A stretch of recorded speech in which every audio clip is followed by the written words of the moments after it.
Joining me today is Kurt Senn, Director of the Missouri State Museum. Welcome. And thank you.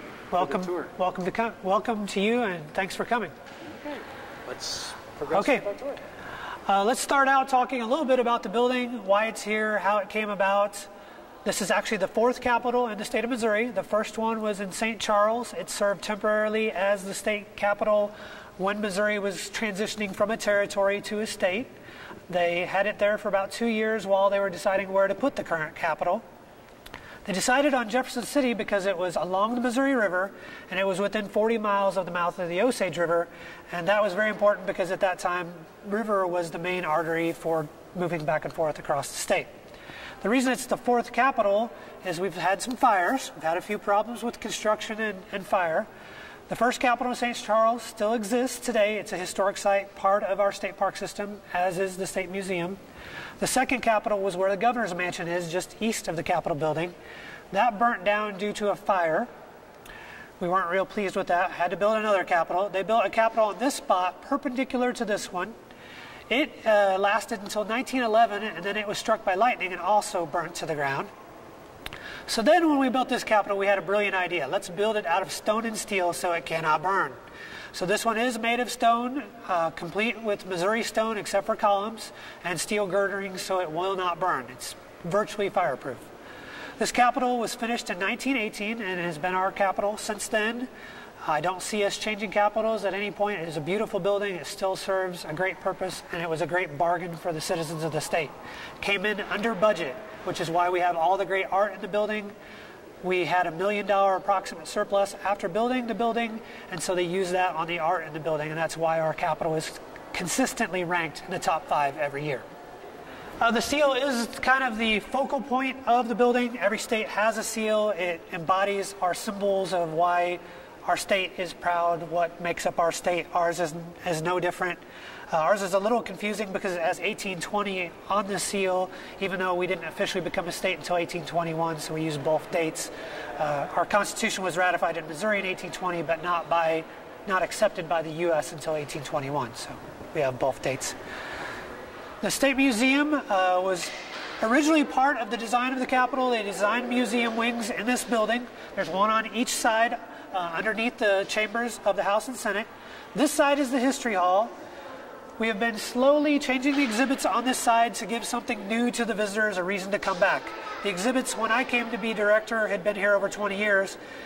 And while its consistency can be good for people to know what they're coming to see, it also doesn't give a reason why you would come back. So we've been trying to change the exhibits to give people a reason to come back and visit. We've been working on Civil War exhibits because the sesquicentennial of the Civil War is coming up next year. So we've started with some Civil War exhibits. Here is it's a true cannon barrel, but it's a reproduction carriage. We put it on this diorama to show one in place during the Civil War. Behind that is a Civil War camp life to show kind of what camp life was like for the Civil War soldiers.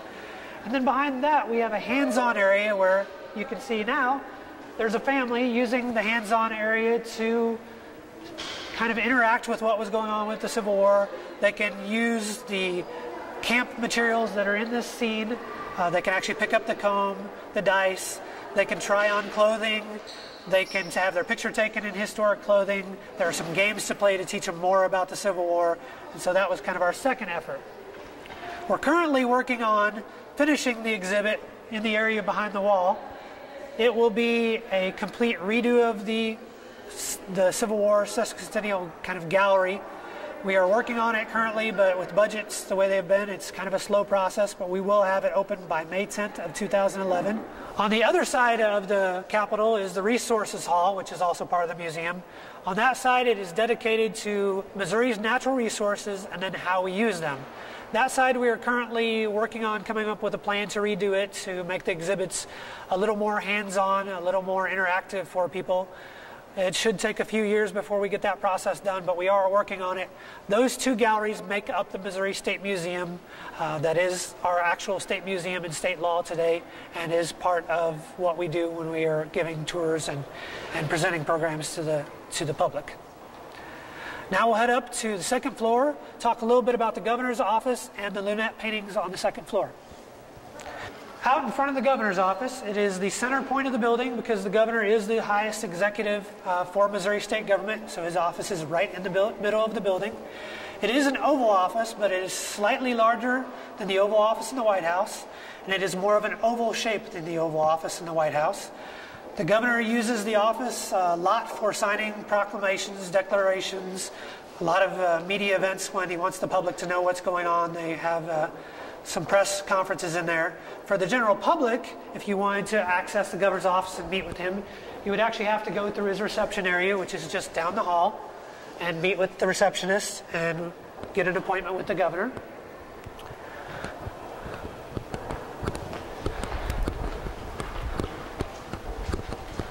I talked briefly a few minutes ago about the first Capitol. We actually have a lunette of the first Capitol in St. Charles above the governor's doorway to show our first Capitol. And like I said, people can still go visit it as a historic site today. It is part of our park system. And this is called the governor's elevator. The reason that it's called the governor's elevator is there's a door inside there that actually the governor can go from the basement level up to his office and go straight into there without coming into public view. It's very good for safety and security. Interesting thing about the Capitol is when they built the Capitol, they put state seals on all the doorknobs. Over time, though, as people have used them, they've worn out and there's just barely enough left that you can feel that they're still there. But trying to tie everything together using lots of symbols. There are bears and state seals all over the building if you watch closely.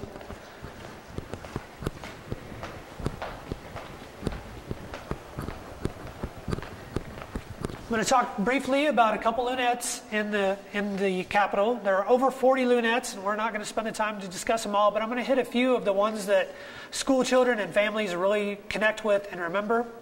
One of the things that school groups connect with the most when they come and visit the Capitol is this mural.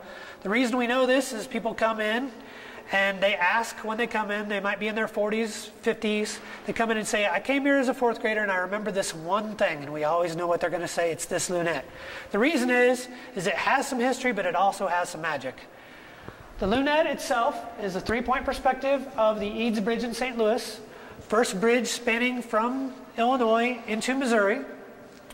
When they built it, they said they could not build it because it was too hard as an engineering project, and if they did, it would not last. It still stands in St. Louis today and is still used. Now, the magical part that school kids really like is if you watch the far end of the bridge and you walk from one side to the other, it actually looks like the bridge is turning. It actually looks like it goes the other direction. So if you stand on one side and look, it looks like the bridge is headed toward this side of the painting. If you come and stand on the other side of the bridge, it actually looks like it's going back the other direction.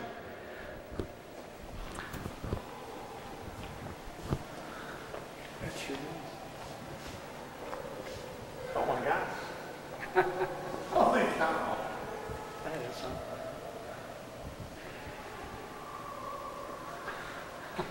So needless to say, the magic of that is what kids remember from the fourth grade. As if you can remember being a fourth grade, your attention span wasn't that great. A few minutes of someone talking and you lost interest. But when something like that happens, it makes a real connection, and that's why kids really connect with that one. We have one other one that works pretty magically like that as well.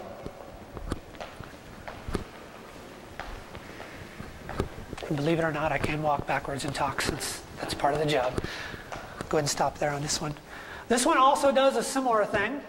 This one is called Reclamation in the South.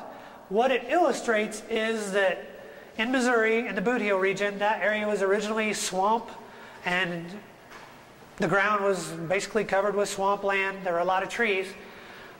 When they built levees along the Mississippi River, they pumped the water out of the swamp areas, pumped it into the river, and reclaimed the ground for cultivation. That's why we can grow crops in southern Missouri that we can't grow anywhere else. Cotton, those kinds of crops. The magical part is if you watch the road, it will switch directions similarly to the other painting. And if you walk by slowly, little people actually appear. And that's the part that kids really connect with, is that they can't see the people and then they can.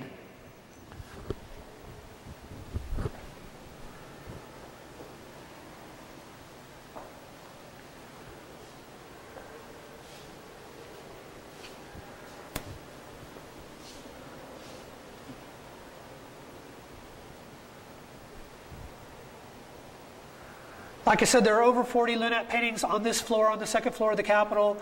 Many of them connect to many areas of the state. So if you come to visit, there may be one connected directly to your hometown. There are ones in St. Genevieve, Herculaneum, small towns all throughout the state, so you can make a personal connection when you come to visit. Also on the second floor are all the statewide elected officials' offices, with the exception of the auditor. So if you come to the Capitol to do some business and you need to meet with someone, you can come to the second floor and come to their office and set up your meeting. This is one of the most visited places in the Capitol. It's the room that people come from all over the world to see. It's the House Lounge, and inside is the social history of the state of Missouri, painted by the famous muralist Thomas Hart Benton. The mural starts with early settlement of the state. On this side of the room, there's an Osage warrior trading for whiskey. There's also scenes of people moving into the state using keelboats, wagons, those kind of things to come into Missouri. Also, there is early lead mining in the lower panel. Above the door is the story of Huck, Finn, and Jim going down the Mississippi to try and get to freedom. That famous folk tale is from a famous Missourian, Mark Twain. The boat in the background is named the Sam Clemens, Mark Twain's given name. We move on over in the mural, and you have a slave auction, you have a baptism scene, you have some men working on different aspects of building and construction. The really interesting thing, if you notice, if you think like a fourth grader, and we think like a fourth grader a lot around here since we have thousands of them who come through the building. If you think like a fourth grader, you see the man with the axe. It looks like he might be ready to actually hurt the other guy with the axe. He's not. He's actually working on the other end of the board. But if you think like a fourth grader, you always think about what could be going on more than what it looks like. Down below that in the mural is the expulsion of the Mormons. The Mormons were expelled from Missouri after briefly living in the state because their customs and their way of life did not fit with the surrounding community they lived in. Then we move on to a political rally. That is Thomas Hart Benton's father, who was a congressman from Missouri. He's actually stump speaking for Champ Clark when he ran for president. The really interesting thing about it is if you look closely, all the women are on the outer edge. That's because in time it's showing when women did not have the right to vote yet before the 19th Amendment. You also have a baby and a hunter in the scene. And then we move on over. Above that scene is the Civil War. It's a small part of the mural. It's only a little space, but it's a very important one. The Civil War has impacted our state and continues to do so in some cases. You can briefly see, well, in a small way, if you look really close, there is a Confederate battle flag and a Union flag clashing to show that symbolism.